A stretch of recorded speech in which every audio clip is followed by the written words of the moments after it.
महर्षि दुर्वासा और श्री दुर्वासा आश्रम। श्री गौड़ीय वेदांत समिति एवं तद अंतर्गत भारतव्यापी श्री गौड़ीय मठों के प्रतिष्ठाता श्री कृष्ण चैतन्य आमनाय दशमाधस्तन्वर श्री गौड़ीय आचार्य केसरी ओम विष्णुपाद अष्टोत्तरशत श्री श्रीमद् भक्ति प्रज्ञान केशव गोस्वामी महाराज के अनुग्रहित श्री श्रीमद् भक्ति वेदांत नारायण गोस्वामी महाराज द्वारा संकलित व्रज मंडल के अंतर्गत प्रमुख 12 वन हैं। इन 12 वनों में से प्रत्येक वन के अंतर्गत बहुत से उपवन और उपवनों के अंतर्गत बहुत से शाखा वन हैं। इन 12 वनों में से यमुना के पूर्व में भद्रवन, भांडीरवन, बिल्ववन, महावन तथा लौहवन और पश्चिम में मधुवन, तालवन, कुमुदवन, बहुलावन, काम्यवन, खदीरवन तथा वृंदावन है। इनमें से लौहवन के अंतर्गत एवं मथुरा में विश्राम घाट से ठीक यमुना के उस पार थोड़ी दूरी पर ही दुर्वासा जी का अत्यंत प्राचीन आश्रम है। महर्षि दुर्वासा सत्य, त्रेता एवं द्वापर तीनों युगों के एक प्रसिद्ध सिद्ध योगी एवं महर्षि हैं। इनकी मृत्यु का कहीं भी उल्लेख नहीं है। आज भी वे छिपे हुए वेश में कहीं न कहीं अवश्य वर्तमान होंगे। वे बहुत भिन्न प्रकार के ऋषि हैं। वे कब और क्या करना चाहते हैं ये समझना बड़ा ही कठिन है। इसलिए उन्हें जानना और समझना सब समय सहज नहीं होता है। वे महादेव शंकर के अंश से आविर्भूत हुए हैं।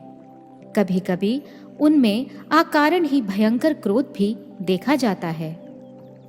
वे सब प्रकार के लौकिक वरदान देने में समर्थ हैं।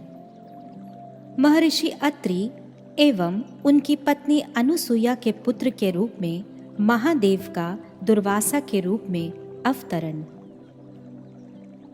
महर्षि दुर्वासा जी का यह आश्रम अर्थात दुर्वासा ऋषि आश्रम भी बहुत ही प्राचीन स्थल है। ये महर्षि दुर्वासा की सिद्ध तपस्या स्थली है एवं तीनों युगों का प्रसिद्ध आश्रम है।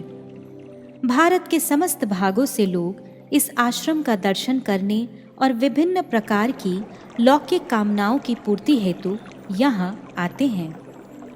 महर्षि अत्रि जी सृष्टिकर्ता ब्रह्मा जी के मानस पुत्र थे। एक समय ब्रह्मा, विष्णु, महेश ये त्रिदेव उन्हें वर देने के लिए उपस्थित हुए। इन तीनों का दर्शन पाकर अत्रि जी कृतकृत्य हो गए। वे प्रेम से गदगद होकर उनकी स्तुति करने लगे। उन तीनों ईश्वरों ने प्रसन्न होकर उनसे वर मांगने के लिए कहा। अत्रि जी ने पत्नी अनुसुईया से परामर्श कर यह वर मांगा कि आप तीनों हमारे पुत्र होवें। ऐसा ही हो, यह कहकर वे त्रिदेव अपने अपने लोक में प्रस्थान कर गए। कुछ दिनों के बाद देव ऋषि नारद वीणा पर भगवान का गुणानुवाद करते हुए सरस्वती, लक्ष्मी तथा उमा से मिले। उन्होंने प्रसंगवशतः अनुसुईया जी के पातिव्रत्य धर्म का बड़ा ही बखान करते हुए कहा कि इस समय अत्रि जी की पत्नी अनुसुईया जी विश्व भर में अपने पातिव्रत्य धर्म के लिए सबसे प्रसिद्ध नारी हैं। इस त्रिलोकी में उनसे बढ़कर कोई भी पतिव्रता नारी नहीं है। देव ऋषि की बात सुनकर उन तीनों देवियों का मुख कुछ उदास सा हो गया। तीनों देवियों को यह अभिमान था कि इस त्रिलोकी में उनसे बढ़कर पतिव्रता नारी कोई भी नहीं है। वे देव ऋषि नारद की बात को सह न सकी। उन्होंने अपने अपने पतियों श्री ब्रह्मा, श्री विष्णु एवं श्री महेश से अलग अलग आग्रह किया कि वे अनुसुईया जी के पातिव्रत्य धर्म की कठिन परीक्षा लें, जिससे कि वे उस कठिन परीक्षा में उत्तीर्ण न हो सके। किंतु तीनों देवों ने अपनी अपनी पत्नियों को यह समझाया कि अनुसुईया जी परम तपस्विनी, पतिव्रता एवं परम भगवत भक्त हैं। ऐसा करने से लेने का देना पड़ सकता है। फिर भी वे तीनों देवियां पुनः पुनः अनुसुईया जी की परीक्षा के लिए हठ करने लगीं। अपनी अपनी पत्नियों के द्वारा पुनः पुनः अनुरोध किए जाने पर ब्रह्मा, विष्णु और महेश, ये तीनों ही श्री अत्रि और अनुसुईया जी के चित्रकूट स्थित आश्रम के निकट उपस्थित हुए। उस समय तपस्वी अनुसुईया जी आश्रम में अकेली थीं। अत्रि जी निकट ही एक पर्वत की कंदरा में भगवान की आराधना में मग्न थे। इन तीनों ने घंघोर जंगल के भीतर पर्वत श्रेणियों के बीच में स्थित अनुसुईया जी के आश्रम में प्रवेश किया। अनुसुईया जी तीनों देवों को देखकर उठ खड़ी हुई तथा हाथ जोड़कर उन्हें प्रणाम किया। तत्पश्चात उनसे निवेदन करते हुए पूछने लगी कि आप जैसे पूज्य अतिथियों की मैं क्या सेवा कर सकती हूँ। ऐसा कहकर वे अपने हाथों में जल एवं कुछ फल मूल लेकर उनके सामने उपस्थित हुईं। किंतु वे तीनों देव तो साधारण अतिथि थे नहीं। उन्होंने अनुसुईया जी से कहा, यदि आप संपूर्ण रूप से निर्वस्त्र होकर हमें भिक्षा दें तो हम उसे ग्रहण कर सकते हैं, अन्यथा हम लोग अतृप्त होकर चले जाएंगे। उनकी इस विचित्र बात को सुनकर अनुसुईया जी ने कुछ विचार किया और उनसे कुछ देर तक वहीं प्रतीक्षा करने के लिए कहकर वे वहां से उठकर अपने पति अत्रि जी के पास चली आईं और उनसे तीनों अतिथियों की अत्यंत अद्भुत भिक्षा ग्रहण करने की बात बताई। अत्रि जी ने ध्यान लगाया और देखा कि ये तीनों और कोई नहीं बल्कि स्वयं ब्रह्मा, विष्णु और महेश हैं। उन्होंने अपनी पत्नी को निर्देश दिया कि ये तीनों अतिथि कोई साधारण अतिथि नहीं हैं, स्वयं ब्रह्मा, विष्णु और महेश हैं। तुम त्रिदेवों की इच्छा अनुसार उनका सत्कार करो, इसमें कुछ भी हानि नहीं होगी। वे वहां से अपने आश्रम में लौट आईं और त्रिदेवों से कहा कि मैं आप अतिथियों की इच्छा अनुसार सेवा करने के लिए सहमत हूँ, किंतु आप लोग भी मेरी इच्छा अनुसार नवजात शिशु बनकर मेरी गोद में आ जाएं। साथ ही साथ वे तीनों देव शिशु होकर उनकी गोद में खेलने लगे। वे उन तीनों शिशुओं का बड़े प्यार से पालन पोषण करने लगी। उन तीनों शिशुओं का नामकरण भी किया। उनके नाम हुए चंद्रमा, दत्तात्रेय एवं दुर्वासा। ब्रह्मा जी चंद्र के रूप में, विष्णु दत्तात्रेय के रूप में और महेश दुर्वासा के रूप में अवतरित हुए थे। कुछ दिनों के बाद सरस्वती, लक्ष्मी और उमा, ये तीनों देवियां अपने पतियों के न लौटने के कारण बड़ी चिंतित हुईं। उन्हें देवऋषि नारद से पता चला कि उन तीनों के पति शिशु बनकर अनुसुईया जी के गोद में खेल रहे हैं। ऐसा जानकर वे तीनों एक साथ साधारण वेश में अनुसुईया जी के आश्रम में उपस्थित हुईं। अनुसुईया जी ने उनका आदर सत्कार करने के पश्चात पूछा कि आप कौन हैं? तीनों देवियों ने उत्तर दिया कि हम आपकी बहुएं हैं। अनुसुईया जी ने पूछा, आप कैसे मेरी बहुएं हुई? उन्होंने कुछ संकोच करते हुए उत्तर दिया, आपकी गोद में खेल रहे ये तीनों शिशु अन्य कोई नहीं बल्कि हमारे पति हैं। क्योंकि हमारे पति आपके पुत्र हैं, अतः हम आपकी बहुएं हुई। अनुसुईया जी ने मुस्कुराते हुए उनसे पूछा कि आप लोग क्या चाहती हैं? देवियों ने उत्तर दिया, हम अपने अपने पतियों को पुनः पाना चाहती हैं। आप कृपा कर इन्हें उनके पूर्व रूप में हमें लौटा दें, जिससे हम अपने पतियों की सेवा कर सकें। ऐसा सुनकर अनुसुईया जी ने कहा कि इस वर्तमान स्वरूप में वे मेरे पुत्रों के रूप में मेरे पास ही रहेंगे। साथ ही वे अपने पूर्व स्वरूप में अवस्थित होकर आप तीनों के साथ अपने अपने धाम में विराजमान भी रहेंगे। यह कथा सतयुग के प्रारंभ की है। पुराणों और महाभारत में इसका विशद वर्णन है। सतयुग में महर्षि दुर्वासा एवं अम्बरीश दुर्वासा उपाख्यान। जब दुर्वासा जी कुछ बड़े हुए तब माता पिता से आदेश लेकर वे अन्न जल का त्याग कर कठोर तपस्या करने लगे। विशेषतः यम, नियम, आसन, प्राणायाम, ध्यान, धारणा आदि अष्टांग योग का अवलंबन कर वे ऐसी सिद्ध अवस्था में पहुंच गए कि उन्हें बहुत सी योग सिद्धियां प्राप्त हो गईं। अब वे सिद्ध योगी के रूप में विश्व में विख्यात हो गए। जिसे जो कुछ कहते वही हो जाता। इनके हजारों शिष्य हुए। तत्पश्चात यमुना के तट पर उन्होंने एक आश्रम का निर्माण किया और वहीं पर रहकर आवश्यकता के अनुसार बीच बीच में इच्छानुसार भ्रमण भी करते थे। बड़े बड़े ऋषि महर्षिगण उनसे मिलने के लिए वहां आते थे। यमुना के तट पर सुंदर उपवन में उनका आश्रम बड़ा ही मनोहर था, जिसमें कोयलें कुहुकती रहती, मयूर नृत्य करते थे, हिरण हिरनियां इधर उधर फुदकते थे। विभिन्न प्रकार के पशु पक्षी आदि उनके आश्रम में स्वच्छंद रूप से विहार करते थे। निकट ही कमल के पुष्पों से परिपूर्ण यमुना जी कल कल शब्द करती हुई प्रवाहित होती थी।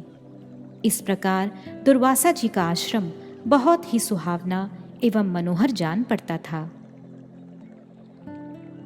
दुर्वासा आश्रम से निकट ही यमुना के उस पार में तट पर महाराज अम्बरीश का एक बहुत ही सुंदर राजभवन था।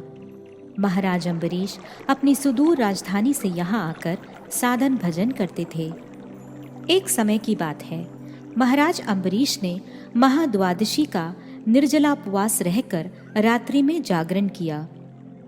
अगले दिन प्रातः काल में वे अपनी नित्य क्रिया स्नान, आनिक तथा अर्चन पूजन से निवृत्त होकर उपस्थित वैष्णव, ब्राह्मण एवं अतिथियों की अभ्यर्थना तथा उन्हें भगवत प्रसाद के द्वारा प्रसन्न कर स्वयं भगवान का चरणामृत ग्रहण कर महाद्वादशी का पारण करना ही चाहते थे कि महर्षि दुर्वासा वहां उपस्थित हुए।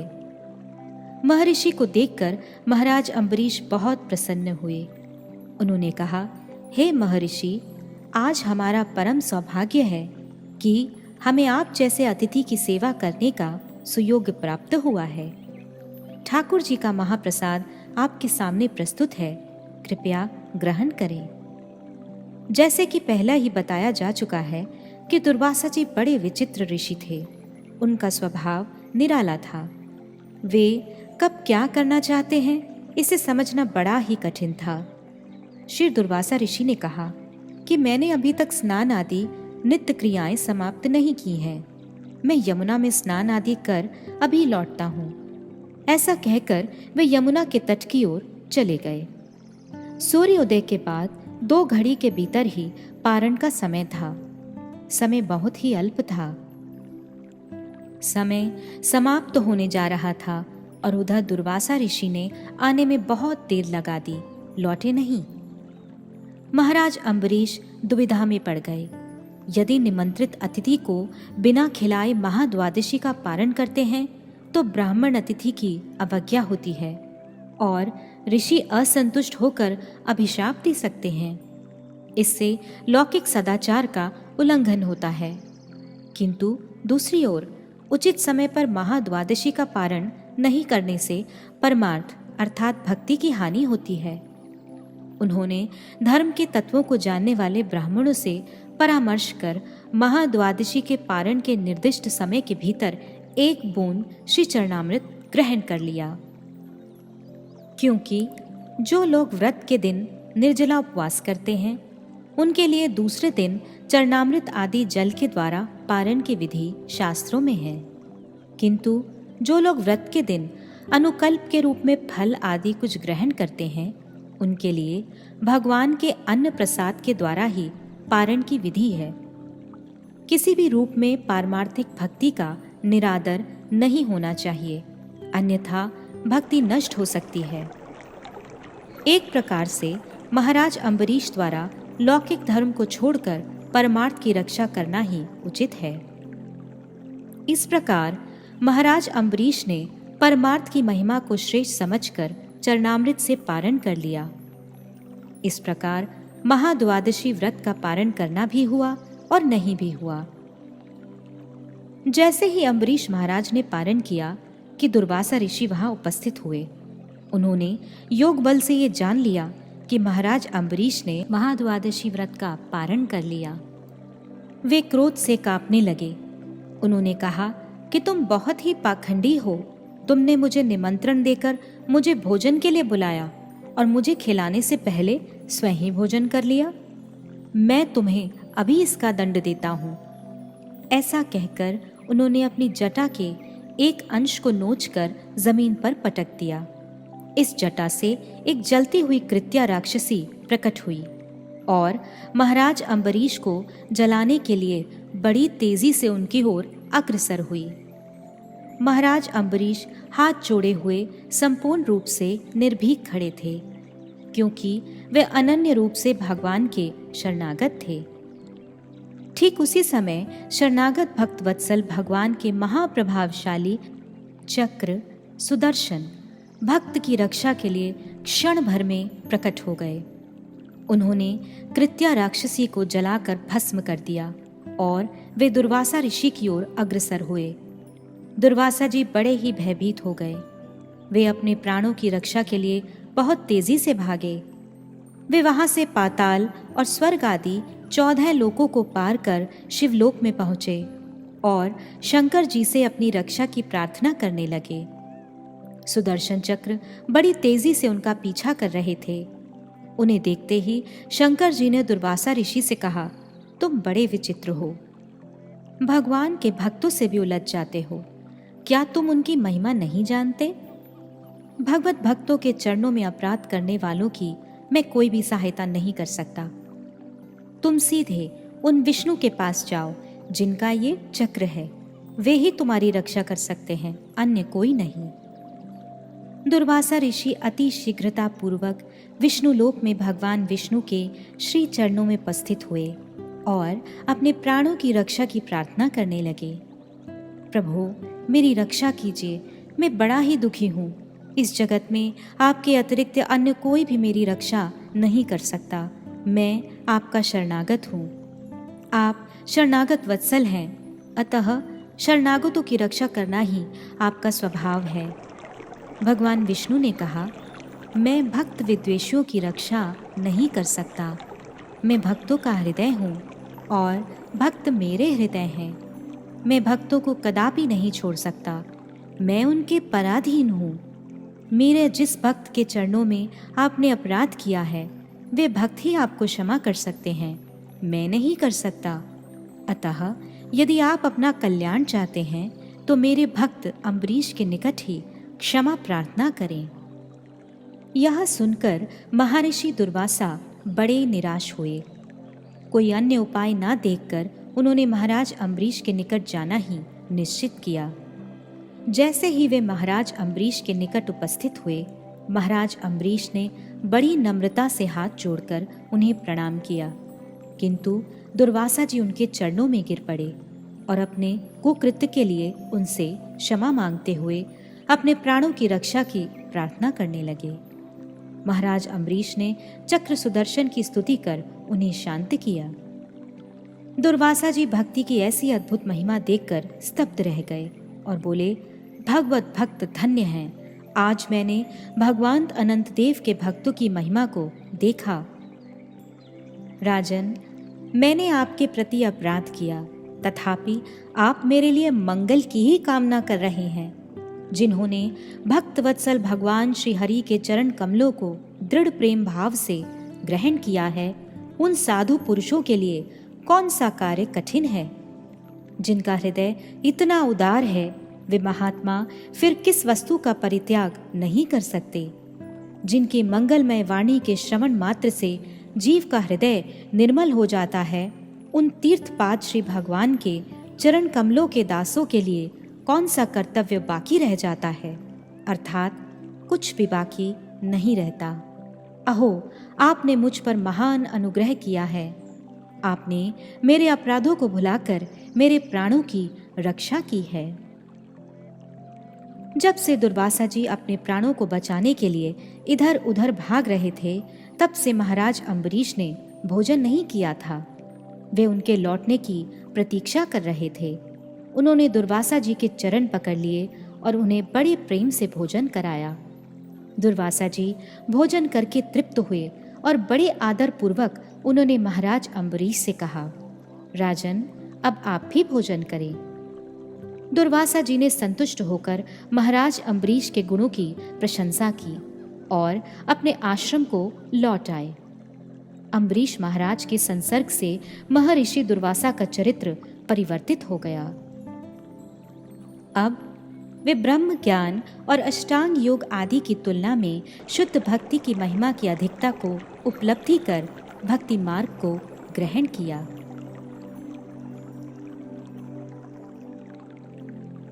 त्रेता युग में महर्षि दुर्वासा। भगवान श्री रामचंद्र एवं दुर्वासा ऋषि। उक्त घटना के पश्चात दुर्वासा ऋषि व्रजमंडल में यमुना तट पर स्थित आश्रम पर अधिक निवास करने लगे। वहीं से वे आवश्यकता के अनुसार इस जगत में एवं अन्य अन्य लोकों में भ्रमण करते रहते थे। विभिन्न पुराणों में एवं महाभारत के त्रेता युग में भी घटित महर्षि दुर्वासा की बहुत सी कथाओं का विवरण मिलता है। भगवान श्री रामचंद्र जी ने इस धराधाम पर अवतरित होकर 11,000 वर्ष तक लीलाएं की। अंत में ब्रह्मा जी की इच्छा से काल पुरुष एक महर्षि का रूप धारण कर श्री रामचंद्र जी के समीप आया। उसने श्री रामचंद्र जी से एकांत स्थान में कुछ वार्तालाप करने के लिए निवेदन किया, जिससे और कोई भी व्यक्ति उसे सुन न सके। श्री रामचंद्र जी ने लक्ष्मण की ओर देखकर कहा, लक्ष्मण, तुम स्वयं राजभवन के द्वार पर खड़े होकर किसी को भी भीतर प्रवेश न करने देना। यदि किसी प्रकार कोई व्यक्ति हम दोनों के वार्तालाप के बीच उपस्थित हुआ तो मैं उसे प्राण दंड दूंगा। लक्ष्मण जी राजभवन के द्वार पर उपस्थित हुए। इधर कालपुरुष और श्री रामचंद्र जी में वार्तालाप होने लगा। कालपुरुष ने भगवान श्री रामचंद्र को श्री ब्रह्मा जी का संदेश सुनाया कि अब आपकी लीला का समय पूरा हो चुका है, इसलिए आपको अपनी लीला को संगोपन कर अपने नित्य धाम में गमन करना चाहिए। अभी वार्तालाप हो ही रहा था कि उसी समय महर्षि दुर्वासा राजभवन के द्वार पर पहुंचे और लक्ष्मण जी से बोले कि मैं अत्यावश्यक कार्य हेतु तुरंत श्री रामचंद्र जी से मिलना चाहता हूँ। लक्ष्मण जी ने कहा, महात्मन, आप अपना कार्य बतलाएं, मैं उसे शीघ्र ही पूर्ण करूंगा। किंतु क्रोधी स्वभाव वाले दुर्वासा जी ने कहा, मुझे रामचंद्र से ही मिलना है। यदि तुम मुझे उनसे मिलने नहीं दोगे तो मैं राजा रामचंद्र तथा राज्य की सारी प्रजाओं को अभिशाप देकर भस्म कर दूंगा। लक्ष्मण जी ने मन ही मन विचार किया कि श्री रामचंद्र जी और सारी प्रजाओं के साथ स्वयं को भस्म कराने की अपेक्षा मेरा अकेला भस्म होना ही उचित है। ऐसा सोचकर वे अकेले श्री रामचंद्र जी के पास पहुंचे। यद्यपि काल पुरुष के साथ श्री रामचंद्र जी का वार्तालाप पूरा हो चुका था, तथापि काल पुरुष अभी भी भगवान श्री रामचंद्र जी के निकट उपस्थित था। श्री रामचंद्र जी ने पूछा, लक्ष्मण, तुम असमय में क्यों आए? लक्ष्मण जी ने कहा, प्रभु, द्वार पर महर्षि दुर्वासा जी उपस्थित हुए हैं। वे केवल आपसे ही और अभी तुरंत मिलना चाहते हैं। विलंब होने पर सारी प्रजाओं के साथ आपको और मुझे भी अपने अभिशाप से भस्म करने के लिए प्रस्तुत हैं। श्री रामचंद्र जी ने काल पुरुष को विदा किया और बड़े उदास होकर गंभीर स्वर से बोले, लक्ष्मण, क्या तुम्हें मेरी प्रतिज्ञा का स्मरण है? मैंने वार्तालाप के बीच में असमय में आने पर किसी भी व्यक्ति को प्राण देने की प्रतिज्ञा की है। प्रिय व्यक्ति का त्याग करना ही सत्पुरुषों के लिए प्राण दंड के समान है। अतः मैं संपूर्ण जीवन के लिए तुम्हारा परित्याग करता हूँ। लक्ष्मण जी श्री रामचंद्र जी के श्री चरणों में प्रणाम कर राजभवन से निकलकर सीधे सरयू नदी के तट पर पहुंचे। वहां वे सरयू में स्नान कर अपने चित्त को समाहित कर ध्यानस्थ हो गए और अपने नित्य धाम में पहुंच गए। इधर रामचंद्र जी ने दुर्वासा ऋषि को बुलवाकर उनका बड़ा ही आदर सत्कार किया और पूछा, महर्षि, मैं आपकी क्या सेवा करूं? दुर्वासा ऋषि ने कहा, मैं बहुत ही भूखा हूँ। आपके घर पर जो कुछ भी खाद्य सामग्री प्रस्तुत हो उसे मुझे तुरंत खिलाएं। घर में जो कुछ खाद्य द्रव्य उपलब्ध थे, श्री रामचंद्र जी ने उसे ऋषि के सामने परोस दिया। ऋषि उस सुस्वादु खाद्य सामग्री को पेट भर भोजन कर संतुष्ट हुए और वहां से विदा हो गए। भगवान श्री रामचंद्र जी अनुज लक्ष्मण के वियोग में बहुत दुखी हुए। उन्होंने लक्ष्मण जी के स्वधाम गमन का समाचार पाकर स्वयं भी स्वधाम गमन करने का निश्चय किया। भगवान श्री रामचंद्र ने अपने दोनों पुत्रों लव, कुश तथा अपने भाइयों के पुत्रों को पृथक पृथक राज्यों पर अभिषिक्त किया तथा स्वयं अयोध्या की सारी प्रजा को साथ लेकर सरयू के पवित्र तट पर उपस्थित हुए। वहां उन्होंने सबके साथ स्नान किया। इतने में आकाश से सूर्य के समान चमकते हुए लाखों विमान वहां उपस्थित हुए। श्री रामचंद्र जी उपस्थित जन समूह के साथ उन विमानों में चढ़कर अपने धाम में उपस्थित हुए। यहाँ श्री रामचंद्र जी द्वारा लक्ष्मण जी का त्याग करना एक बहाना मात्र था। श्री रामचंद्र लक्ष्मण का त्याग कभी नहीं कर सकते, क्योंकि लक्ष्मण जी धाम स्वरूप हैं। वे भगवान के प्रत्येक अवतार में उनके साथ ही रहते हैं और उनकी सब प्रकार की लीलाओं में सहायक होते हैं।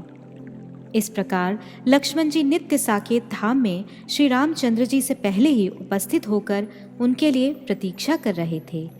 श्री रामचंद्र जी के स्वधाम में आगमन पर उन्होंने उनका स्वागत किया। महाराज श्वेतकी एवं दुर्वासा ऋषि। प्राचीन काल में इंद्र के समान बल और पराक्रम से संपन्न श्वेतकी नाम के एक राजा थे। उस काल में उनके जैसा यज्ञ कराने वाला, दाता और बुद्धिमान कोई अन्य राजा नहीं था। उन्होंने प्रचुर दान दक्षिणा वाले बहुत से बड़े बड़े यज्ञों का अनुष्ठान किया था। यज्ञ और दान के अतिरिक्त उनके मन में दूसरा कोई विचार ही नहीं उठता था। वे नए नए यज्ञों के अनुष्ठान और नाना प्रकार के दान कार्यों में लगे रहते थे। राजा के लिए यज्ञ करते करते ऋत्विजों की आंखें धुएं के प्रभाव से व्याकुल हो उठी। आहुति देते देते वे थक गए। उनकी अनुमति लेकर राजा यज्ञों को संपन्न कराने के लिए नए नए ऋत्विजों को नियुक्त किया, किंतु वे भी थक गए। राजा के द्वारा ढूंढने पर भी अब उन्हें यज्ञ कराने वाले अन्य कोई ऋत्विज नहीं मिले। अंत में राजा उपस्थित ऋत्विजों के शरणागत हुए।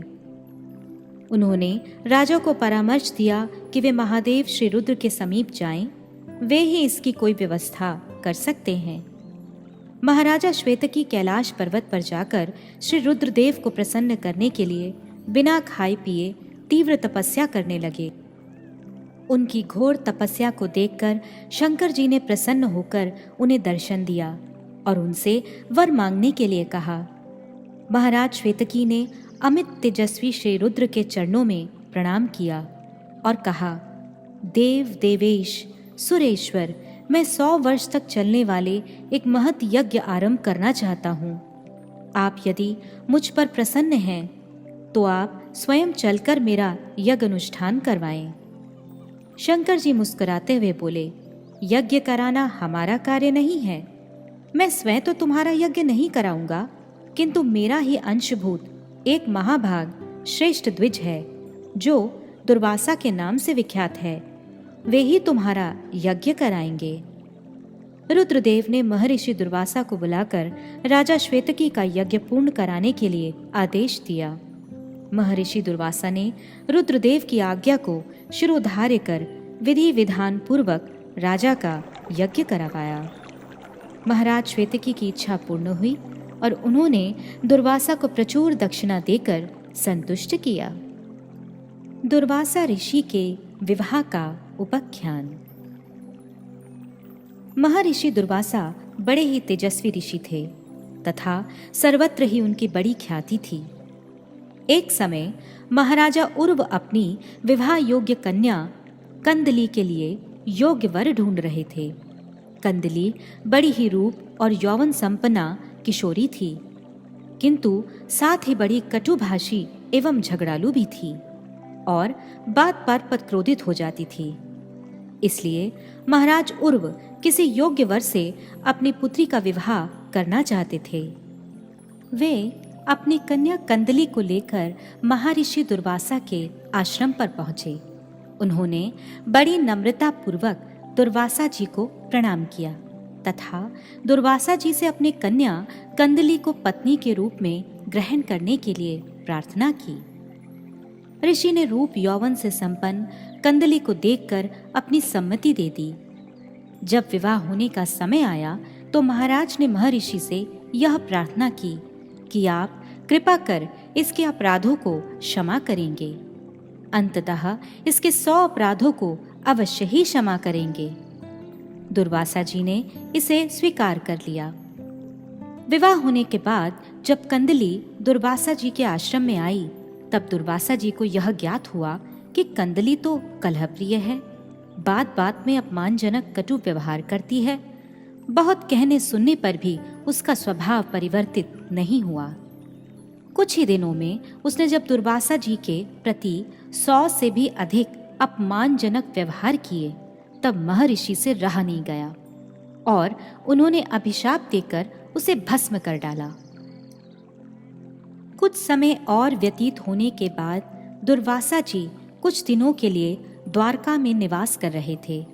वहां यदुवंश में उत्पन्न एक रूप यौवन संपन्ना एकानंशा नामक कन्या थी। यादवों ने इस कन्या का विवाह महर्षि दुर्वासा से करवाया था, किंतु कुछ दिनों के बाद ही महर्षि दुर्वासा ने उससे विरक्त होकर उक्त एकानंशा का भी त्याग कर दिया और पुनः आश्रम में लौट आए। मुद्गल ऋषि एवं दुर्वासा ऋषि। कुरुक्षेत्र में मुद्गल नामक एक ऋषि थे। वे बड़े ही धर्मात्मा और जितेंद्रिय थे। खेतों से फसल कट जाने के बाद जो अन्न के दाने खेत में गिर जाते थे वे उन्हें एकत्रित कर अपनी जीविका चलाते थे। वे सदा सत्य बोलते और किसी की भी निंदा नहीं करते थे। उन्होंने अतिथियों की सेवा का व्रत ले रखा था। वे अपनी स्त्री और पुत्र के साथ रहकर 15 दिनों में कुछ अन्न संग्रह करते थे और उसके द्वारा इष्टिकृत नामक यज्ञ का अनुष्ठान करते तथा अतिथियों की सेवा कर बचे हुए अन्न से 15 दिनों में एक ही बार भोजन करते थे। जब तक वे भोजन नहीं करते तब तक सैकड़ों अतिथियों के द्वारा भोजन किए जाने पर भी वह भोज्य पदार्थ समाप्त नहीं होता था। एक समय दुर्वासा ऋषि पागलों की भांति अटपटा वेश धारण कर वस्त्रहीन अवस्था में नाना प्रकार के कटु वचन बोलते हुए महात्मा मुद्गल के आश्रम में पधारे और बोले, विप्रवर, मुझे बड़ी भूख लगी है, मैं भोजन करना चाहता हूँ। मुद्गल ने कहा, महर्षि, आपका स्वागत है। ऐसा कहकर उन्होंने दुर्वासा जी को पाद्य, अर्घ्य तथा आचमनीय आदि पूजन सामग्री भेंट की और उन्हें भोजन अर्पित किया। दुर्वासा जी ने प्रायः सारा भोजन खा लिया और जूठन लेकर अपने समस्त अंगों में लगा लिया और फिर वे जैसे आए थे वैसे ही चल दिए। मुद्गल जी सब परिवार भूखे रह गए। 15 दिनों के बाद पुनः दूसरा पर्व काल आने पर दुर्वासा जी पुनः मुद्गल ऋषि के निकट पहुंचे और पहली बार की भांति पुनः उन्होंने सारा अन्न खा लिया। मुद्गल मुनि पुनः अगले पर्व की तैयारी करने लगे। 15 दिनों के पश्चात ठीक समय पर पुनः दुर्वासा जी पहुंचे और तीसरी बार भी उन्होंने सारा का सारा अन्न खा लिया।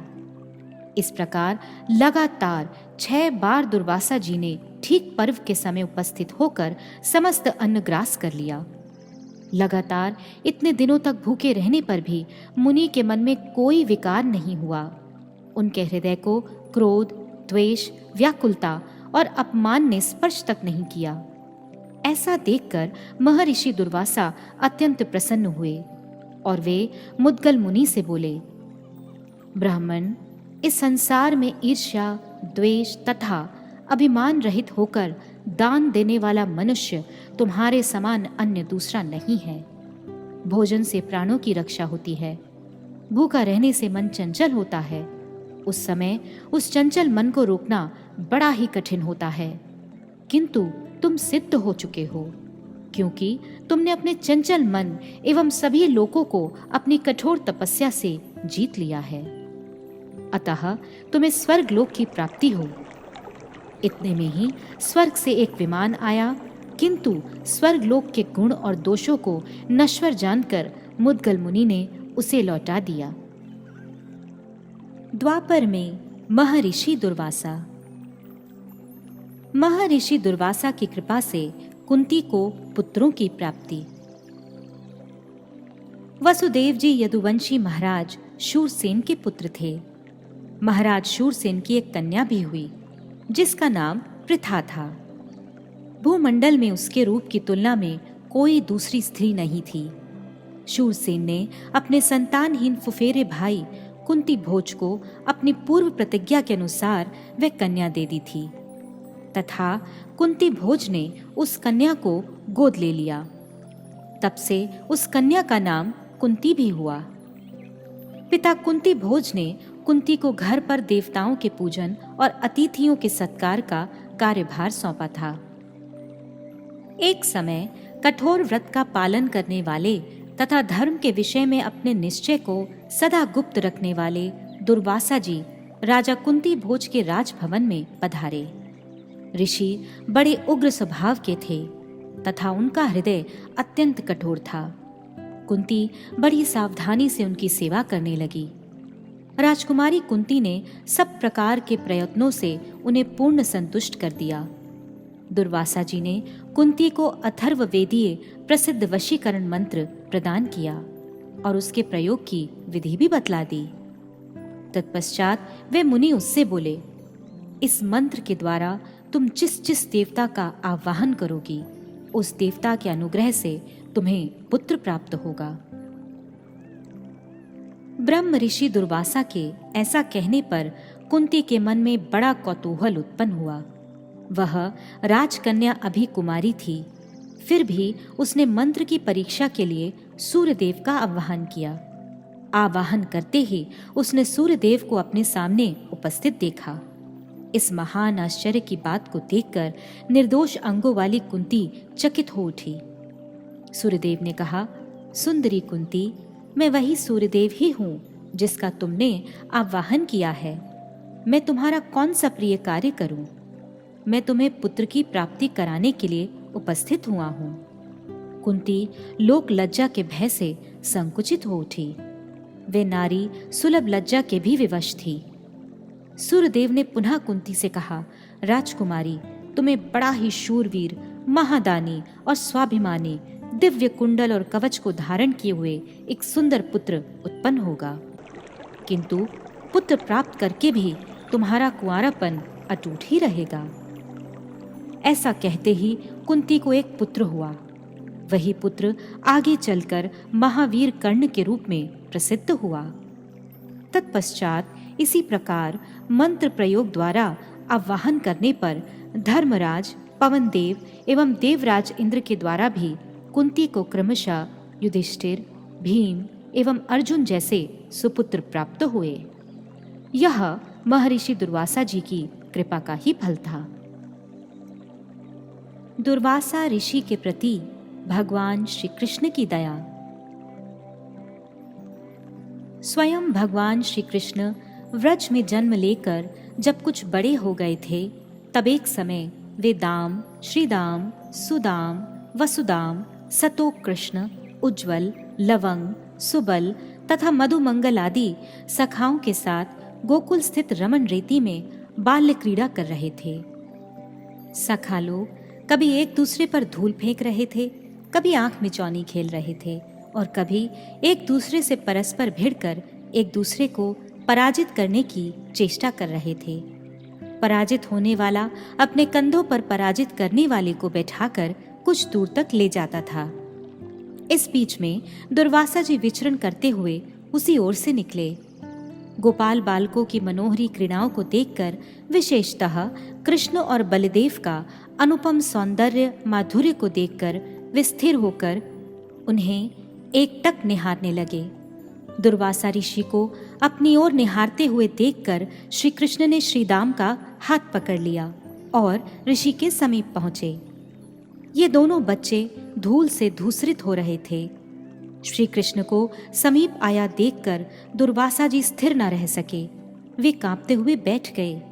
कृष्ण ने उनसे मुस्कुराते हुए और अंग भंगी करते हुए पूछा, बाबा, मैंने श्रीदाम को पराजित कर दिया ना?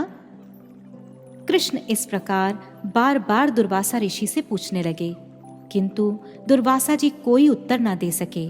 वे स्तंभित हो गए और कुछ भी बोल न सके। कृष्ण ने पूछा, बाबा, बोलते क्यों नहीं? गूंगे तो नहीं हो? यह कहकर कृष्ण दुर्वासा की गोद में बैठ गए और उनकी दाढ़ी पकड़ते हुए बोले, बाबा, बोलो ना, मैं जीत गया और श्रीदाम पराजित हो गया। किंतु दुर्वासा ऋषि फिर भी कुछ न बोल सके। उन्हें मौन देखकर कृष्ण उनकी गोदी से उठकर अंग भंगी करते हुए मुस्कुराने लगे। तब हठात दुर्वासा जी श्री कृष्ण के मुख में बलात् खिंच गए। कृष्ण के मुख में उन्होंने कोटि कोटि ब्रह्मांडों को देखा, कोटि कोटि ब्रह्मा, विष्णु और महेश को भी देखा। वे कभी एक ब्रह्मांड में प्रवेश करते और कभी अन्य ब्रह्मांड में। इस प्रकार घूमते घूमते मानो करोड़ों युग बीत गए। सौभाग्यवश वे एक ऐसे ब्रह्मांड में पहुंचे जहां श्री कृष्ण की प्रकट लीला चल रही थी, और उस लीला में पूर्व की भांति वे श्री कृष्ण और सखाओं के पास पहुंचे। उस समय जो ही कृष्ण ने मुस्कुराकर मुख खोला तो दुर्वासा जी कृष्ण के मुख से बाहर आ गए। दुर्वासा जी कृष्ण का ऐसा अद्भुत लीला चरित्र देखकर उनके चरणों में गिर गए एवं उनकी स्तव स्तुति करने लगे। कृष्ण की कृपा से दुर्वासा जी का जीवन कृतकृत्य हो गया। इस लीला से पूर्व दुर्वासा ऋषि के मन में यह शंका थी कि श्री कृष्ण केवल नंद नंदन हैं, पर ब्रह्म नहीं। किंतु अब वे श्री नंद नंदन को ही परम परात्पर ब्रह्म स्वयं भगवान जानकर कोटि कोटि बार दंडवत प्रणाम कर अपने आश्रम में लौट गए। श्री कृष्ण भी भक्त दुर्वासा पर कृपा कर ग्वाल बालों के साथ खेलते हुए वहां से दूसरी ओर निकल गए। दुर्वासा ऋषि द्वारा श्रीमती राधिका को रंधन में सिद्धि का वरदान। एक समय अपनी कठोर तपस्या एवं कठोर स्वभाव के लिए प्रसिद्ध दुर्वासा ऋषि गोपराज वृषभानु महाराज के राजभवन में पधारे एवं वृषभानु महाराज के निवेदन से वे कुछ दिन तक वहीं पर रहे। वृषभानु महाराज ने अपनी सर्वगुण संपन्ना लाडली कन्या कुमारी राधिका को उनकी सेवा शुश्रूषा के लिए नियुक्त किया। राजकुमारी राधिका द्वारा की गई प्रीतिपूर्ण सेवा शुश्रूषा से महर्षि बड़े संतुष्ट हुए और उन्होंने वरदान देते हुए कहा, बेटी, तुम पाक कला अर्थात रंधन में अत्यंत निपुण होगी।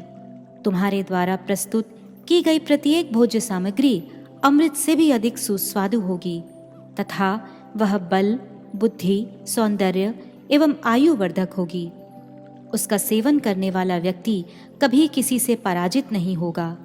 उसके शरीर की कांति कभी भी क्षीण नहीं होगी। ऐसा कहकर वे अपने आश्रम लौट गए। व्रज में सर्वत्र ही श्रीमती राधिका जी की पाक कला की निपुणता प्रसिद्ध हो गई। यशोदा मैया ने भी व्रजवासियों से, विशेषतः पौर्णमासी जी से राधिका जी की पाक कला में सिद्धि तथा उनके द्वारा रंधन की हुई सामग्रियों का प्रभाव सुना। वे कृष्ण को श्रीमती राधिका के द्वारा पकाए गए सुस्वादु भोज्य पदार्थों को खिलाना चाहती थीं। उन्होंने सोचा कि किसी प्रकार से राधिका को अपने राजभवन में बुलवाकर रसोई बनवानी चाहिए। मेरा बेटा बहुत ही दुबला पतला और कमज़ोर है। भोजन में भी उसकी रुचि नहीं है। इधर प्रायः उसे नाना प्रकार के योग और आसुरी माया से युक्त दुष्ट दैत्यों से सामना करना पड़ता है। ऐसा सोचकर यशोदा मैया ने योग माया, पौर्णमासी, कुंदलता, विशाखा आदि की सहायता से जावट में निवास करने वाली राधा जी की सास जटिला को समझा बुझाकर श्रीमती राधिका को प्रतिदिन उनके गृह में आकर पाक करने के लिए मना लिया। गौड़ीय गोस्वामियों के ग्रंथों में इसका विशद विवरण संरक्षित है। दुर्वासा ऋषि द्वारा काम्य वन में पांडवों के निकट आना तथा श्री कृष्ण द्वारा पांडवों की रक्षा। पापाचारी दुरात्मा दुर्योधन ने दुशासन, कर्ण और शकुनी के परामर्श और सहायता से जुए में छल कपट से धर्मात्मा पांडवों को जीतकर उन्हें 12 वर्षों के लिए वनवास में भेज दिया था। पांडव लोग उस समय काम्य वन में निवास करने लगे। वे किसी प्रकार से भिक्षावृत्ति से जीवन का निर्वाह करते हुए भगवान की लीला कथाओं के स्मरण, कीर्तन आदि में जीवन को सुखपूर्वक व्यतीत कर रहे थे। दुष्ट दुर्योधन, छल कपट विद्या में निपुण कर्ण और दुशासन आदि के साथ भांति भांति के उपायों से वनवास में भी पांडवों को संकट में डालने की युक्ति कर रहा था। उसी समय महातेजस्वी महर्षि दुर्वासा जी ने अपने 10,000 शिष्यों को साथ लेकर स्वेच्छा से दुर्योधन के निकट उपस्थित हुए। परम क्रोधी दुर्वासा मुनि को आए देख दुर्योधन ने बहुत नम्रता पूर्वक उन्हें अतिथि के रूप में निमंत्रित किया। दुर्योधन स्वयं दास की भांति बड़ी सावधानी से दिन रात आलस्य छोड़कर उनकी सेवा में लगा रहा। मुनि बड़े विचित्र थे। वे कभी तो सभी के सो जाने पर आधी रात के समय भोजन मांगते, फिर स्नान करने के लिए चले जाते, लौटकर कहते कि मैं नहीं खाऊंगा, आज मुझे भूख नहीं है, फिर ऐसा कहकर अदृश्य हो जाते। कभी सुस्वादु भोजन की भी निंदा करते हुए भोजन करने से मना कर देते। किंतु दुर्वासा ऋषि के विचित्र स्वभाव से दुर्योधन के मन में विकार या क्रोध उत्पन्न नहीं हुआ। इससे वे दुर्धर्ष, जिन्हें प्रसन्न करना अति कठिन हो, ऐसे मुनि बड़े प्रसन्न हुए और बोले, मैं तुम्हें वर देना चाहता हूं, मन में जो भी कुछ इच्छा हो मांग लो। दुर्योधन अपने दुष्ट मित्रों से परामर्श कर पहले से ही वर मांगने के लिए प्रस्तुत था। वह बोला, महर्षि, हमारे कुल में महाराज युधिष्ठिर सबसे ज्येष्ठ और श्रेष्ठ हैं। वे धर्मात्मा पांडु कुमार वर्तमान में अपने भाइयों के साथ काम्य वन में निवास कर रहे हैं। आप कृपया जिस प्रकार मेरे अतिथि हुए, उसी प्रकार अपने समस्त शिष्यों के सहित उनके भी अतिथि बन जाइए। मेरी विशेष प्रार्थना यह है कि आप द्रौपदी के भोजन के पश्चात ही वहां पर पधारें। दुर्वासा जी तथास्तु कहकर काम्यवन की ओर चल दिए। अपने 10,000 शिष्यों के साथ क्रोधी एवं दुर्धर्ष दुर्वासा मुनि काम्यवन में पांडवों के आश्रम पर पहुंचे। महारानी द्रौपदी समस्त वैष्णवों, ब्राह्मणों, अतिथियों और 5 पतियों को भोजन कराकर स्वयं भी भोजन करने के पश्चात सुखपूर्वक विश्राम कर रही थी। महाराज युधिष्ठिर दुर्वासा मुनि को उनके शिष्यों के साथ आता देखकर उठ खड़े हुए और उनका सब प्रकार से स्वागत किया। तत्पश्चात उनकी विधि पूर्वक पूजा कर उन्हें भोजन के लिए निमंत्रण दिया। ऋषि ने कहा, हम लोग स्नान कर अभी आ रहे हैं। ऐसा कहकर ऋषि अपने शिष्यों सहित पास ही सरोवर में स्नान करने के लिए चले गए। उधर धर्म की रक्षा के लिए सजग रहने वाली पतिव्रता शिरोमणि द्रौपदी को बड़ी चिंता हुई कि महर्षि को क्या खिलाया जाए, क्योंकि आश्रम में कुछ भी नहीं था। बहुत पहले की बात थी। धर्मराज युधिष्ठिर की आराधना से प्रसन्न होकर सूर्यदेव ने उन्हें एक बटलोई अर्थात रंधन के लिए पीतल का पात्र दिया था कि उस बटलोई में पकाया हुआ भोज्य पदार्थ तब तक भरा पूरा रहता था जब तक द्रौपदी सबको खिला पिलाकर स्वयं भोजन नहीं कर लेती थी। उसके खाने से पूर्व हजारों या अगणित अतिथियों को भोजन कराने पर भी उसका अन्न समाप्त नहीं होता था। किंतु आज बड़ी चिंता का विषय यह था कि द्रौपदी ने भोजन के पश्चात उस बर्तन को भी अच्छी तरह से धोकर रख दिया था। सभी लोग बड़े चिंतित थे। तथा उन्हें कोई उपाय नहीं सूझ रहा था।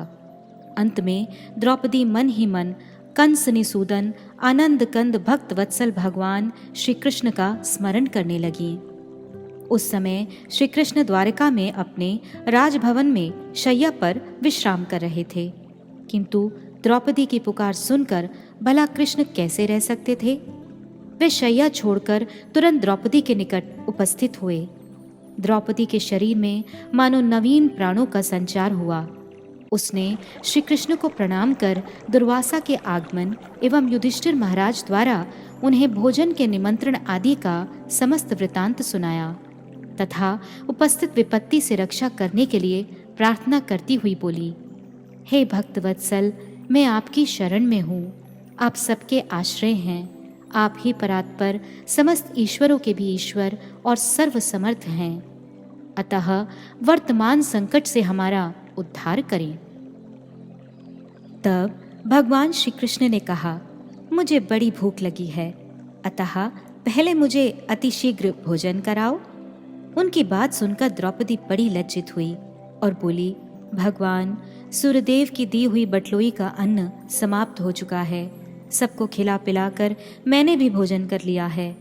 कृष्ण ने द्रौपदी से बटलोई मंगवाई। उसके भीतर साग का एक छोटा सा टुकड़ा चिपका हुआ था। श्री कृष्ण ने अपनी उंगलियों से उसे निकालकर खा लिया और ऊपर से पेट भर पानी पी लिया। तत्पश्चात श्री कृष्ण ने मुनियों को शीघ्र ही बुलाने के लिए सहदेव को भेजा। मुनि लोग उस समय सरोवर में स्नान कर मंत्र का जप कर रहे थे। अकस्मात उन्हें बार बार अन्न रस से युक्त डकारें आने लगी। उनका पेट पूर्ण रूप से भर गया। वे सभी मुनि दुर्वासा की ओर देखकर बोले, हमारा पेट पूर्ण रूप से भर गया है। अब हम युधिष्ठिर महाराज जी के यहाँ भोजन करने में समर्थ नहीं हैं। दुर्वासा जी ने कुछ विचार कर कहा, मुनियों, दुष्ट दुर्योधन का अन्न खाकर उसके परामर्श से महात्मा पांडवों के प्रति हमने महान अपराध किया है। मैं परम भक्त अम्बरीश महाराज के प्रभाव को स्मरण कर भयभीत हो रहा हूँ। कहीं पांडवों के अपराध से हमारा सर्वनाश न हो जाए, अतः यहाँ से भाग चलने में ही कल्याण है। ऐसा कहकर वे सभी मुनियों के साथ इधर उधर दशों दिशाओं में भाग गए। सहदेव ने सर्वत्र ढूंढने पर भी मुनियों को कहीं नहीं देखा। वे उस सरोवर के निकट रहने वाले तपस्वी मुनियों के मुख से उनके भागने का समाचार सुनकर युधिष्ठिर के पास लौट आए और सारा वृत्तांत उन्हें निवेदन किया। श्री कृष्ण की कृपा से पांडवों का संकट टल गया। भली प्रकार से विचार करने से ऐसा प्रतीत होता है कि महर्षि दुर्वासा जी परम भगवत भक्त हैं। कभी कभी वे ज्ञानियों तथा योगियों से भक्तों की श्रेष्ठता का प्रतिपादन करने के लिए भिन्न भिन्न प्रकार के अद्भुत उपायों का अवलंबन करते हैं, जिसे साधारण लोगों के लिए समझ पाना बड़ा कठिन है। गोपियों द्वारा श्री दुर्वासा ऋषि की सेवा तथा दुर्वासा जी कर्ताभिमान से रहित। किसी पर्व के अवसर पर गोपियां वृंदावन से महर्षि दुर्वासा के दर्शन के लिए यमुना पार दुर्वासा जी के आश्रम में जाना चाहती थीं। उनके सिर पर मीठे मीठे सुस्वादु पकवानों से भरे हुए बड़े बड़े थाल थे। जब वे यमुना के तट पर उपस्थित हुईं तो उन्होंने देखा कि यमुना में बाढ़ आई हुई है तथा उसमें बड़ी बड़ी तरंगे उठ रही हैं। पार उतरने के लिए कोई नाव भी प्रस्तुत नहीं है। बड़ी भीषण स्थिति थी। हठात उन्होंने श्री कृष्ण को अपनी ओर आते देखा। कृष्ण ने पूछा कि आप लोग कहाँ जा रही हैं? गोपियों ने कहा, हम दुर्वासा जी का दर्शन करने के लिए उस पार जाना चाहती हैं, किंतु यमुना में भयानक बाढ़ के कारण हम बड़ी चिंतित हो रही हैं। आप ही बतलाएं, हम कैसे यमुना को पार करें? श्री कृष्ण ने गंभीर होकर कहा, तुम यमुना से कहना, यदि कृष्ण ने कभी किसी स्त्री की ओर नहीं देखा, कभी स्त्रियों से संग नहीं किया, तो कृष्ण के इस प्रभाव से हम आपके ऊपर से होकर उस पार चली जाएं। गोपियों ने यमुना को प्रणाम कर कृष्ण ने जैसा कहा था वैसा ही कहा और यमुना जल के ऊपर पैदल चलकर ही उसे पार कर लिया और दुर्वासा ऋषि के आश्रम में पहुंची। गोपियों ने श्रद्धा पूर्वक दुर्वासा ऋषि को प्रणाम कर उन्हें अपने साथ लाए हुए विभिन्न प्रकार के पकवानों को अर्पण कर दिया। क्षण मात्र में ही ऋषि ने सारे पकवानों को भक्षण कर लिया, कुछ भी उच्छिष्ट नहीं छोड़ा और गोपियों को उनके अभिलाषित आशीर्वाद प्रदान किए। जब गोपियां जाने के लिए प्रस्तुत हुईं, तो उन्होंने महर्षि दुर्वासा से यमुना को पार करने का उपाय पूछा। दुर्वासा जी ने पूछा कि आप लोगों ने आते समय यमुना को कैसे पार किया था? गोपियों ने उत्तर दिया, श्री कृष्ण के निर्देश से हमने यमुना जी से कहा कि यदि कृष्ण ने कभी भी किसी स्त्री का संग या स्त्री को देखा तक नहीं हो तो उसके प्रभाव से हम यमुना जी को पार कर जाएं। ऐसा कहने से यमुना जी ने हमें पथ प्रदान किया तथा हमने पैदल ही यमुना को पार कर लिया। दुर्वासा जी बोले, अब तुम लोग यमुना के समीप ये कहना कि यदि महर्षि दुर्वासा ने जीवन भर कभी कुछ नहीं खाया है तो उनके उस प्रभाव से हम आपको पैदल ही पार कर जाएं। गोपियों ने ऐसा ही किया और सहज ही यमुना को पार कर लौट आईं। गोपियां लौटकर जब श्री कृष्ण से मिली तब उन्होंने श्री कृष्ण से प्रश्न किया कि आप और दुर्वासा दोनों ही बड़े अद्भुत और दुर्बोध हैं। दिन रात गोपियों के साथ में रहने वाले आप कभी भी स्त्री दर्शन नहीं करते और दुर्वासा जी ने हम लोगों के सामने ही हमारे समस्त पकवान खा लिए, किंतु वे कहते हैं कि उन्होंने जीवन में कुछ खाया ही नहीं। आप दोनों के वचनों को हम समझ नहीं पा रही हैं। कृष्ण ने कहा, मैं सब कुछ करते हुए भी कुछ नहीं करता। मुझ में संसारी लोगों के जैसा कर्तापन और भोक्तापन का अभिमान नहीं है। दुर्वासा जी में भी स्थूल या सूक्ष्म, शारीरिक या मानसिक कर्ता और भोक्ता रूप स्थूल अभिमान नहीं है, इसलिए वे सब कुछ खाकर भी कुछ नहीं खाते। हमें समझना साधारण लोगों के लिए अत्यंत कठिन है। विरले तत्वज्ञानी ही हमें समझ सकते हैं। श्री कृष्ण ने गोपियों के माध्यम से जगत को इस तत्व की शिक्षा दी है। दुर्वासा ऋषि द्वारा श्री कृष्ण एवं रुक्मणी जी को वरदान प्रदान। एक समय की बात है, एक अद्भुत ब्राह्मण द्वारका में आए। वे चिथड़े पहनकर तथा हाथ में बेल के वृक्ष की लकड़ी से बना डंडा लिए घूम रहे थे। उनकी दाढ़ी और मूछें भी बड़ी हुई थीं। वे और कोई नहीं बल्कि दुर्वासा मुनि ही थे। दुर्वासा शब्द का अर्थ है फटे पुराने चिथड़े, मैले कुचाले वास अर्थात कपड़ों को धारण करने वाला अथवा केवल दुर्वा घास के रस को पीकर जीवित रहने वाला। दुर्वासा ऋषि कभी कभी दुर्वा ग्रहण कर प्राण धारण करते थे। वे कभी मैले कुचैले चिथड़ों को धारण कर लज्जा निवारण करते थे, इसलिए लोग उन्हें दुर्वासा के नाम से जानते थे। दुर्वासा जी द्वारका के बड़े बड़े राजमार्गों, गलियों, कूचों और चौराहों पर उच्च स्वर से कहते हुए घूम रहे थे कि मुझ दुर्वासा ब्राह्मण को कौन अपने घर में सत्कार पूर्वक ठहराएगा। मैं बहुत ही क्रोधी हूँ। जो मुझे अपने घर में ठहराए वह मुझ पर क्रोध ना दिखाए और मेरी सेवा करे।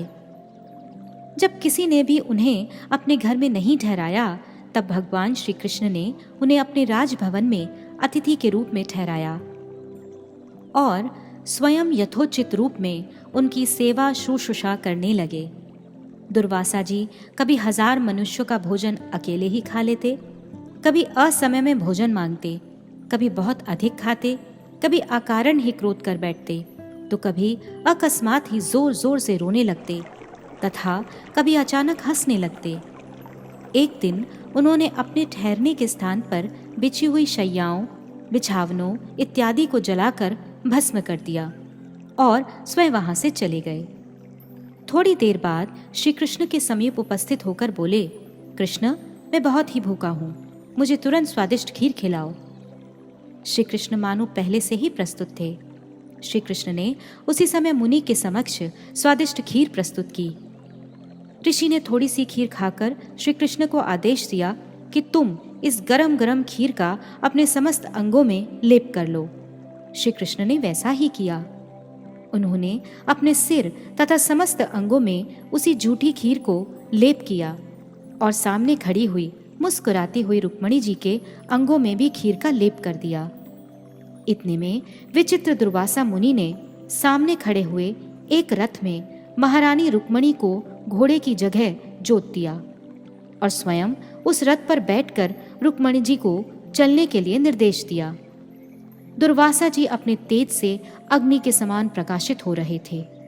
वे कृष्ण के सामने ही भोली भाली रुक्मणी को चाबुक से भी मारने लगे। यह देखकर यादवों को बहुत क्रोध हुआ। बेचारी रुक्मणी रास्ते में लड़खड़ाकर गिर पड़ी, परंतु दुर्बोध मुनि ने फिर भी चाबुक से उन्हें हाँकना नहीं छोड़ा। जब वे नहीं उठी तो दुर्वासा जी रथ से कूदकर भागने लगे। श्री कृष्ण उसी अवस्था में शरीर में खीर पोते हुए ही दुर्वासा के पीछे पीछे दौड़ने लगे तथा कहने लगे कि भगवान आप प्रसन्न होवें। दुर्वासा जी कृष्ण की ओर देखकर बोले, महाबाहो कृष्ण, तुमने स्वभाव से ही क्रोध को जीत लिया है। हे गोविंद, मैंने यहाँ तुम्हारा कोई भी अपराध नहीं देखा। मैं तुम पर बहुत प्रसन्न हूँ, अतः तुम मुझसे मनोवांछित वर मांग लो। श्री कृष्ण द्वारा कुछ भी वर न मांगने पर दुर्वासा ऋषि ने स्वयं ही उन्हें वरदान देते हुए कहा, तीनों लोकों में अनंत काल तक तुम्हारी पुण्य कीर्ति बनी रहेगी तथा त्रिभुवन में तुम प्रधान बने रहोगे। तुम्हारी जो जो वस्तुएं मैंने तोड़ी फोड़ी, जलाई या नष्ट कर दी हैं, वे यथापूर्व हो जाएं। तुम्हारे अंगों में जहाँ तक खीर लगी हुई है, वहाँ तक के अंगों में चोट लगने से तुम्हें मृत्यु का भय नहीं रहेगा। हे अच्युत, तुम जब तक चाहोगे इस जगत में अजर अमर बने रहोगे, किंतु तुमने अपने पैरों के तलवों में झूठी खीर नहीं लगाई। तुमने ऐसा क्यों किया? तुम्हारा ये कार्य मुझे प्रिय नहीं लगा। तत्पश्चात कृष्ण के अंग अद्भुत कांतिमय हो उठे। ऋषि ने रुक्मणी से भी प्रसन्नता पूर्वक कहा, बेटी रुक्मणी, तुम संपूर्ण विश्व की स्त्रियों में परम यशस्विनी होगी और सभी लोकों में सर्वोत्तम कीर्ति को प्राप्त करोगी। तुम्हें बुढ़ापा या रोग कभी नहीं ग्रास करेगा। तुम्हारी अंग कांति कभी नष्ट नहीं होगी। तुम कृष्ण की 16,000 रानियों में प्रधान तथा कृष्ण की सर्वाधिक प्रियतमा होगी। ऐसा कहकर दुर्वासा जी तत्क्षण अंतर्ध्यान हो गए। मौशल संहार लीला और श्री दुर्वासा ऋषि। अचिंत्य प्रभाव से संपन्न भगवान श्री कृष्ण ने चतुरता पूर्वक कौरवों और पांडवों में महाभारत का युद्ध कराकर पृथ्वी का भार अनेक अंशों में उतार दिया था। श्री बलदेव जी के साथ स्वयं श्री कृष्ण भी भूभार स्वरूप असुर श्रेणी के राजाओं का वध किया था, परंतु दुर्जय यदुकुल के विद्यमान रहने के कारण कृष्ण निश्चिंत नहीं हो सके थे। वे यदुकुल का भी ध्वंस करवाकर निश्चिंत रूप में स्वधाम गमन करना चाहते थे। साधारण रूप में शास्त्रों का यह विचार है कि जो लोग भगवान की सेवा करते हैं वे दैव स्वभाव संपन्न साधु या भक्त कहलाते हैं। इसके विपरीत कृष्ण सेवा से विमुख व्यक्ति असुर या दैत्य कहलाते हैं। दैत्य या असुरगण स्वाभाविक रूप से कृष्ण का संहार करने की चेष्टा करते हैं। ऐसे दैत्य दानवों के संहार के द्वारा ही श्री कृष्ण के द्वारा युगावतार का कार्य संपन्न होता है। अधिकांश लोगों की यह धारणा है कि भगवान का अंश होने के कारण यदुवंश पृथ्वी का भार नहीं हो सकता, क्योंकि उनमें कृष्ण सेवा की भावना निहित रहती है। किंतु इस विषय को भली भांति समझने की चेष्टा करनी चाहिए कि कौरव और पांडव भी श्री कृष्ण के संबंधी और कुटुंबी थे। वे भी पृथ्वी का भार बढ़ाने के लिए आविर्भूत नहीं हुए थे, किंतु उनमें से पांडवगण कृष्ण के सेवक थे। वे सदा सर्वदा कृष्ण की सेवा में तत्पर रहते थे, किंतु दुर्योधन आदि कृष्ण के संबंधी होने पर भी दुष्ट स्वभाव वाले महा अत्याचारी कृष्ण से विमुख दैत्य दानव ही थे। परस्पर कलह के द्वारा ही कौरवों तथा पांडवों में युद्ध हुआ और इस युद्ध में मारे गए दोनों पक्षों के योद्धाओं के द्वारा ही श्री कृष्ण ने विमुख व्यक्तियों का संहार करवाया था। किंतु श्री कृष्ण ने इन दोनों युद्धों में कृष्ण सेवा में तत्पर भक्तों या परिकरों का संहार नहीं करवाया था। उसमें केवल पृथ्वी के भार स्वरूप दैत्य दानवों का संहार करवाकर पृथ्वी का भार उतारा था। यदुवंशियों में भी भगवान श्री कृष्ण की सेवा में तत्पर रहने वाले जो उनके परिकर थे, उन्होंने भगवान के साथ ही अप्रकट लीला में प्रवेश किया था। किंतु कृष्ण से विमुख यादवगण जन साधारण की दृष्टि में अपने को कृष्ण की भांति पूज्य समझकर लोगों में भ्रम उत्पन्न कर रहे थे। केवल ऐसे कृष्ण विमुख यादवों को ही परस्पर कलह में ध्वंस करवाकर पृथ्वी का बचा हुआ भार भी श्री कृष्ण ने हरण किया था। वास्तव में यदुवंशियों की ध्वंस लीला इंद्रजाल के समान थी, जिसके द्वारा कृष्ण के परिकर अपने अपने नित्य धामों में उपस्थित हुए थे और बाकी असुर स्वभाव के यादव लोग मारे गए थे। महाभारत युद्ध के बाद 36 वर्ष बीत चुके थे। कृष्ण अपने परिकरों के साथ द्वारकापुरी में नाना प्रकार की लीलाएं करते हुए सुख से निवास कर रहे थे। वे अब वहां मूर्तिमान काल के रूप में ही निवास करने लगे। अब उन्होंने अपनी लीला संवरण करने की इच्छा की। उनकी प्रेरणा से विश्वामित्र, असित, कर्णव, दुर्वासा, भृगु, अंगिरा, अत्रि, वशिष्ठ, नारद आदि मुनि द्वारका के समीप पिंडारक नामक तीर्थ क्षेत्र में एकत्रित होकर भागवत कथा के गुणगान में तत्पर हो रहे थे। एक दिन यदुवंश के कुछ उद्दंड बालक खेलते खेलते उनके समीप जा पहुंचे।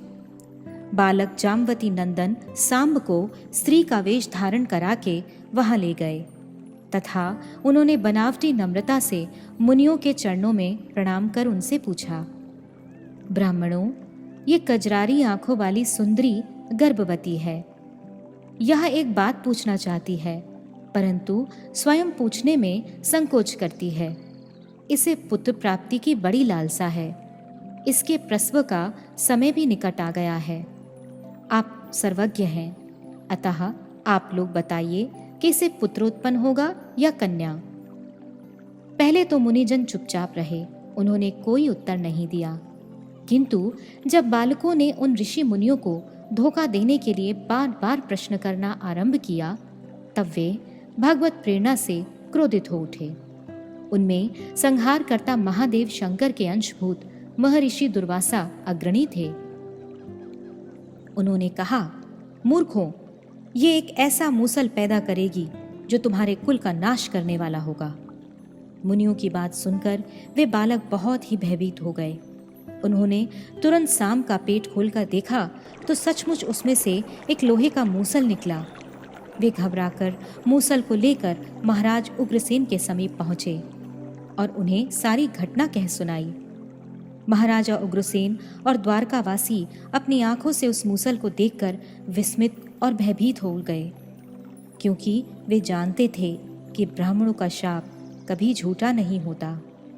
महाराज उग्रसेन ने उस मूसल को चूर चूर करा डाला और उस चूरे तथा अंत में लोहे के बचे हुए छोटे से टुकड़े को समुद्र में फेंकवा दिया।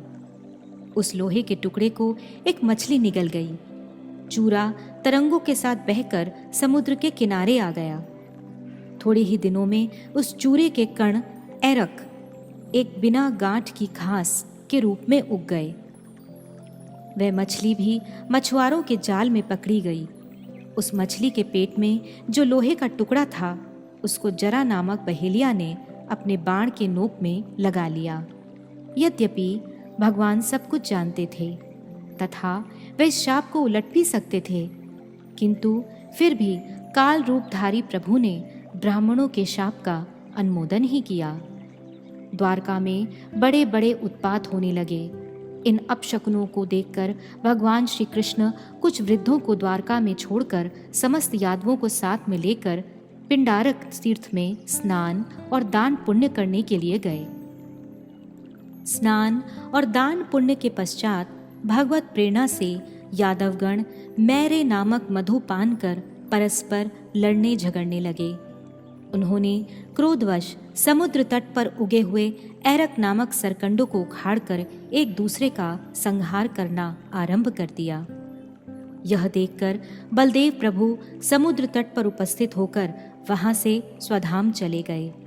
श्री कृष्ण भी भक्त उद्धव और मैत्री जी को उपदेश देकर जरा नामक व्याध द्वारा छोड़े गए बाण लगने का बहाना बनाकर सशरीर गोलोक वृंदावन में पधारे।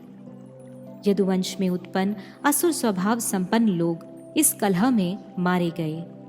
इस प्रकार पृथ्वी का भार उतारकर भगवान श्री कृष्ण स्वधाम में उपस्थित हुए। इस मौशल संहार लीला में दुर्वासा आदि ऋषि केवल निमित्त कारण थे। वास्तव में भगवत इच्छा ही प्रधान कारण थी। ईशापुर में स्थित दुर्वासा आश्रम। महर्षि दुर्वासा श्री शंकर जी के अवतार अथवा प्रकाश हैं। शंकर जी के ईश्वर होने के कारण उनका निवास स्थान ईशापुर के नाम से भी प्रसिद्ध है।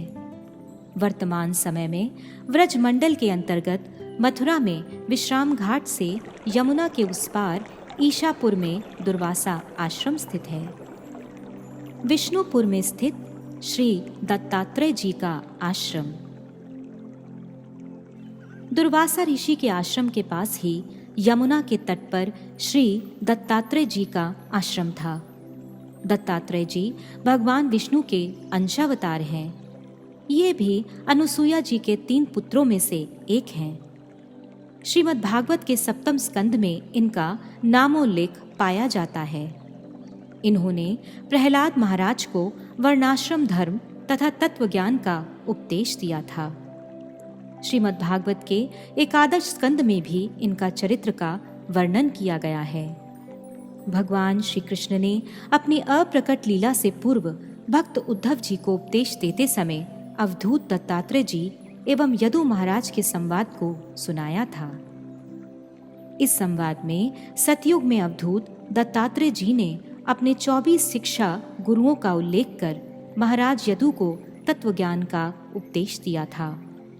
जहाँ दत्तात्रेय जी का आश्रम था, आजकल वह स्थान विष्णुपुर के नाम से प्रसिद्ध है। द्वापर युग में मल्लाह लोग यहाँ पर बस गए और आज भी इस गांव में मल्लाहों की ही प्रधानता है। श्री पराशर मुनि एवं उनके पुत्र श्री वेद व्यास का आश्रम। दुर्वासा ऋषि आश्रम के समीप ही पराशर मुनि का आश्रम था, जो कि नाना प्रकार के फल फूलों से युक्त वृक्ष और लताओं से सुशोभित परम रमणीक स्थान था। कालक्रम से यमुना के बहाव एवं कटाव के कारण वर्तमान काल में उस आश्रम का कोई चिन्ह नहीं मिलता। फिर भी शास्त्रों के अनुसार द्वापर के अंत तक कहीं पास में ही पराशर जी का आश्रम था। ब्रह्मा जी के मानस पुत्र ब्रह्म ऋषि वशिष्ठ जी के पुत्र का नाम शक्ति ऋषि था। पराशर जी शक्ति ऋषि के पुत्र थे। उनकी माता का नाम अदृश्यंती था। वशिष्ठ जी ने ही स्वयं अपने पौत्र का सब प्रकार से पालन पोषण किया था। उनका सारा संस्कार पितामह वशिष्ठ जी ने ही करवाया था। धर्मात्मा पराशर वशिष्ठ जी को ही अपना पिता मानते थे और जन्म से ही उनके प्रति पितृभाव रखते थे। उन्होंने अपनी माता से यह सुना कि पुत्र, वशिष्ठ जी तुम्हारे पिता नहीं बल्कि पिता के भी पिता हैं। तुम्हारे पिता को तो वन के भीतर राक्षस खा गए थे। यह सुनकर पराशर जी दुख से आतुर हो उठे। उन्होंने तपस्या के द्वारा सब लोगों को नष्ट कर डालने का विचार किया, किंतु वशिष्ठ जी ने तत्व ज्ञान देकर उन्हें ऐसा करने से रोक दिया। पराशर जी बहुत बड़े तपस्वी एवं परम भगवत भक्त थे। समाज के कल्याण के लिए उनके द्वारा लिखित पराशर स्मृति 18 स्मृतियों में से एक प्रमुख स्मृति है, जिसके द्वारा आज भी भारतीय हिंदू समाज संचालित होता है। एक समय पराशर मुनि तीर्थ यात्रा करते हुए यमुना के तट पर उपस्थित हुए। और यमुना पार कर अपने आश्रम में जाना चाहते थे। संध्या का समय हो चुका था। उन्होंने देखा कि एक कुमारी नौका द्वारा लोगों को आर पार ले जाती है। पराशर जी अकेले ही थे। वे उसकी नौका में चढ़कर यमुना को पार करने लगे। वह नौका चलाने वाली युवती और कोई नहीं, मत्स्यगंधा थी। मत्स्यगंधा परिचर वसु के वीर्य द्वारा ब्रह्मा जी के शाप से मछली रूप को प्राप्त हुई। अद्रि नामक अप्सरा के गर्भ से उत्पन्न हुई थी। मल्लाहों ने मछली के पेट से इसे प्राप्त किया था, इसलिए इसका नाम मत्स्यगंधा था।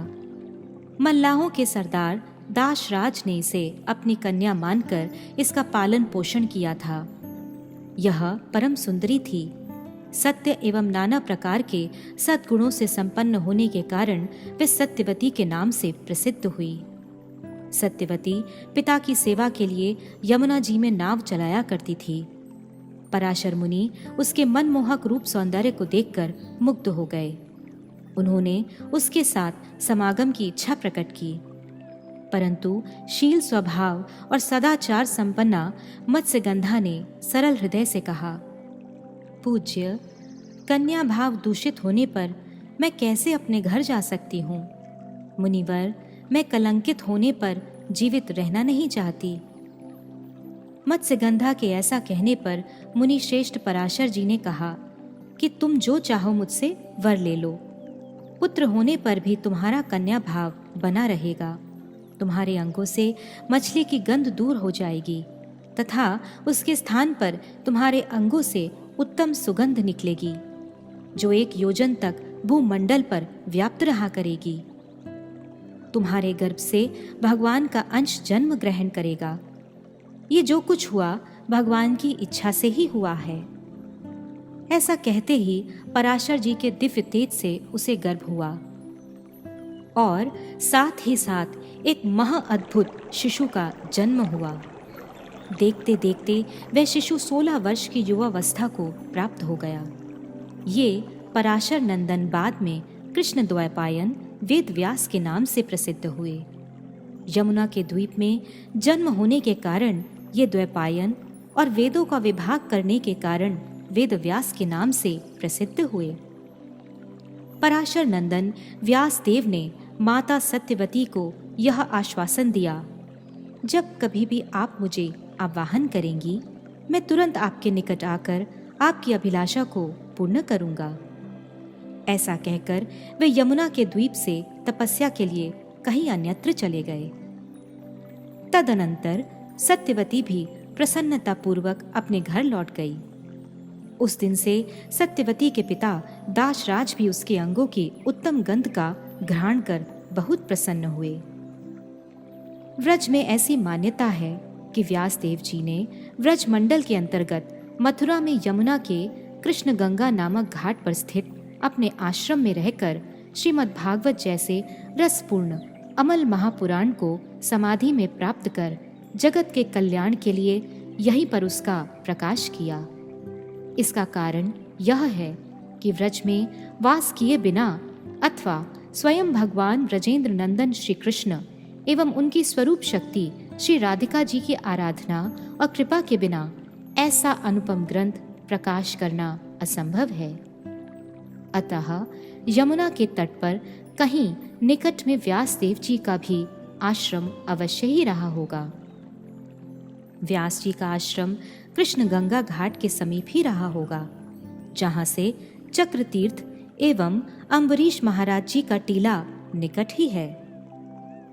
ऐसा संभव है कि मत्स्यगंधा का पालन पोषण करने वाले मल्लाहों के सरदार दाशराज भी वर्तमान विष्णुपुर में ही निवास करते थे और सत्यवती वहीं अपने पिता के घर रहती थी। अतएव महर्षि दुर्वासा जी का आश्रम और उसके निकट भगवान दत्तात्रेय का आश्रम, महर्षि पराशर एवं श्री व्यासदेव जी का आश्रम पास पास ही था। अतः ये दुर्वासा ऋषि आश्रम ऐतिहासिक, पौराणिक एवं कृष्ण की लीला स्थली होने के कारण सभी दृष्टिकोणों से बहुत ही महत्वपूर्ण है।